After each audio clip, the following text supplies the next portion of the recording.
បាទជំរាបសួរពុកម៉ែបងប្អូនជាទីគោរពស្រឡាញ់ទាំងអស់គ្នា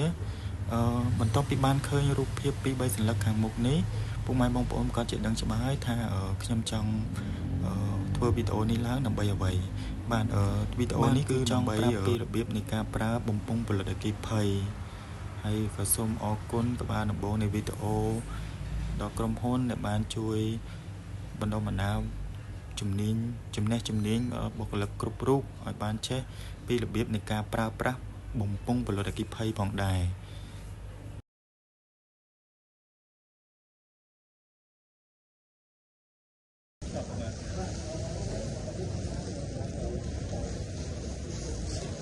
យើងមើលទៅលើទៅបើសិនជាខ្យល់វាបាយមកបានថាយើងកំពុងលើគាត់មក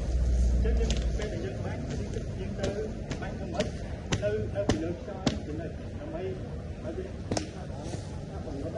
បាទហើយយើងការប្រើយើងបានចឹងដល់ហើយយើងមើលយើងការវាតែបើសិនជាវានៅទៅលើពណ៌ហោគឺបានថាវាទៅចាញ់ហើយយើងវាអត់ចឹងយើងត្រឡប់មកឲ្យយើងដកទៅលើបោកទៀតគាត់តយើងស្ដាប់ហើយតែយើងត្រូវយើងជាប់ហើយយើងមើលទៅលើភ្លើងយករបស់យើងសម្រាប់ទៅលើវាបើតែខ្យល់ទៅខាងហ្នឹងយើងយកបាញ់